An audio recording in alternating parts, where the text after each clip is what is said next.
Today I'm talking about trauma. If you feel you need support, please come talk to me after the service and I can help guide you.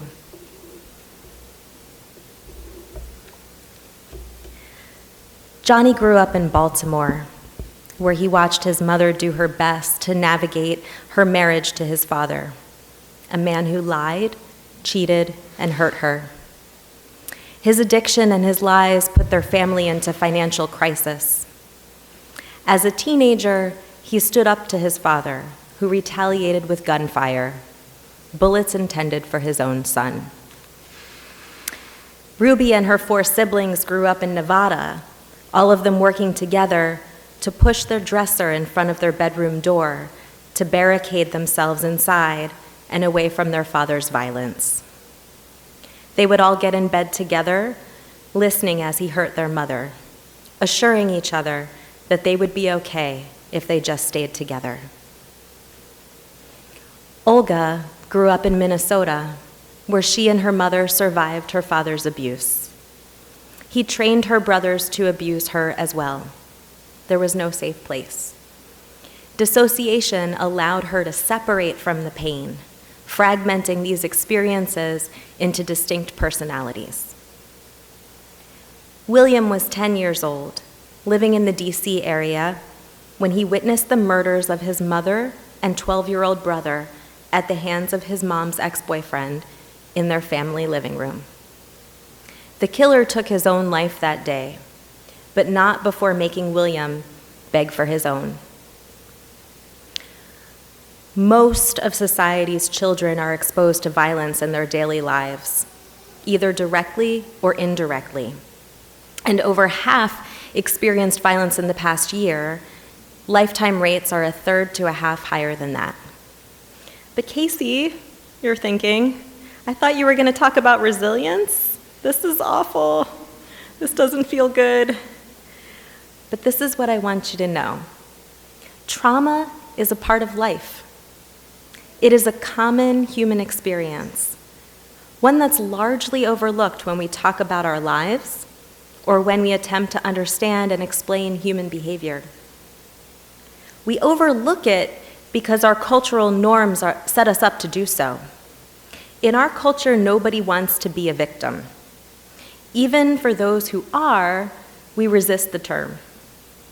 We searched for alternate ways to label our experiences or reject them altogether. But victimhood has nothing to do with the victim. This was not a choice they made. You don't get to choose. In life, there are things that happen to you that shape who you are. Among them is trauma. And trauma is self-defined and self-identified. It's a deeply distressing or disturbing experience that has a lasting effect on a person's life. What is trauma for one may not be trauma for another.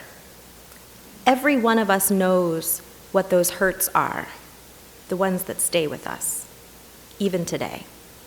We carry them. And here's where the magic comes in. We grow from this trauma. We learn from it. We use these experiences to inform our choices going forward. We come to understand how these experiences have helped to shape the way in which we see the world. We learn that our responses to and reactions to these traumas are, in fact, normal reactions to abnormal circumstances. There isn't something wrong with us. We've simply adapted. Our culture's way of understanding trauma is informed by a deficit model, one that dwells on negative outcomes of adverse experiences. It focuses on what we've lost, what's been damaged, impairments and symptoms and disorders. We have been taught to seek the cycles of violence and abuse and to think that someone with a history of childhood trauma will go on to repeat it, that they're somehow doomed.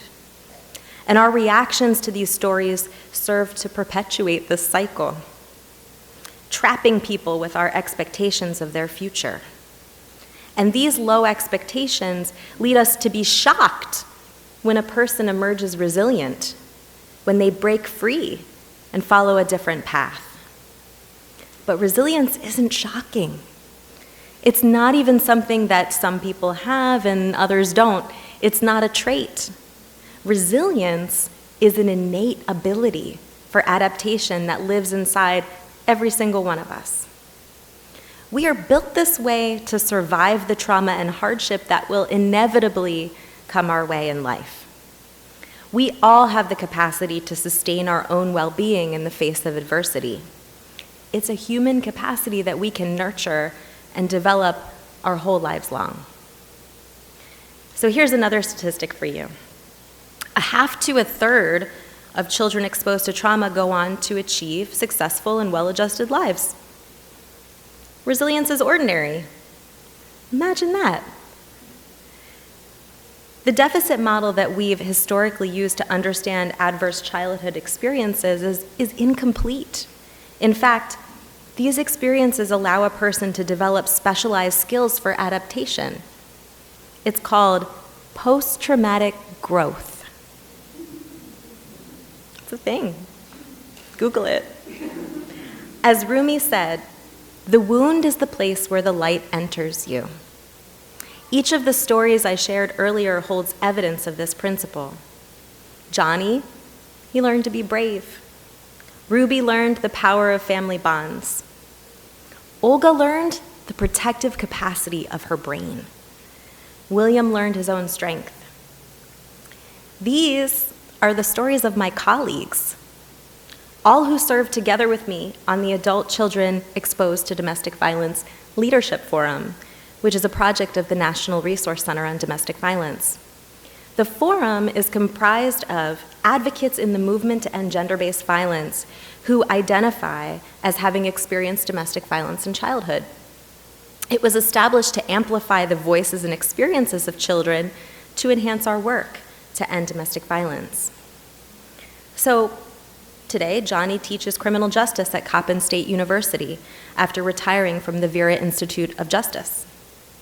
Ruby is the director of the National Latino Network for Healthy Families and Communities. Olga is an attorney, speaker, author, and director of public policy at Casa de Esperanza.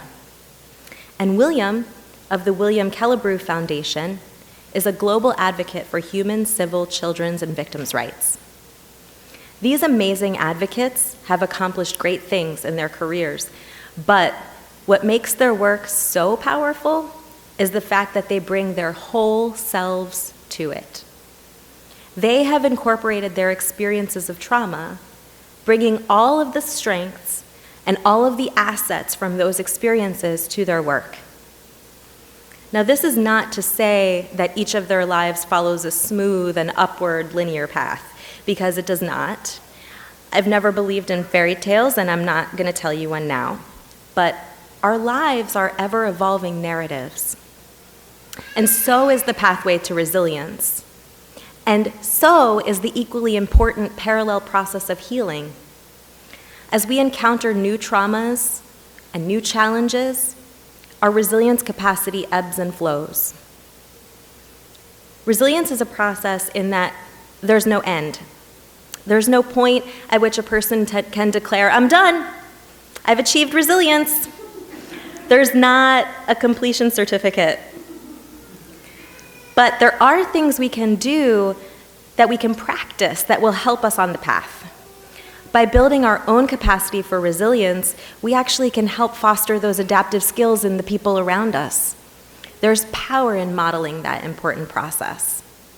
So 1, name your experience. This is the first step in pushing back against the stigma that's associated with victimization. 2, tell your story. You don't have to tell it from the pulpit. You can tell it to your friend. You can tell it to your journal. You can express it in painting. 3, practice mindfulness. Be aware of yourself, what you're feeling internally at any given moment, and the beauty around you. 4, ground yourself in your body. Delight in your own capacity for strength, endurance, flexibility, dance, play. Feel your own unique presence in the world. 5, seek support. Resilience is not a solo journey. In fact, loving, supportive relationships are the number one most important factor in building your resilience capacity. According to one of my favorite articles on resilience from Psychology Today, the healing process isn't about becoming who you might have been had you not experienced trauma. It's about integrating the wisdom you have gained from this experience into your life. It's important to understand that as human beings, we have the power to draw on all of our life experiences. We can realize the value these experiences add to our lives, and we can be bold in bringing our whole selves to the table. Because the table is expansive and welcoming, and it has the capacity to hold everything we bring.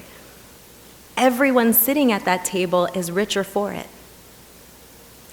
Remember that yes, trauma is a common experience, but we are human as a result of it, not in spite of it. Resilience is the superpower that you never knew you always had. It may be ordinary, but it's still magic. Please rise, embody your spirit, and join in singing number 1015 in your teal hymnal, I Know I Can.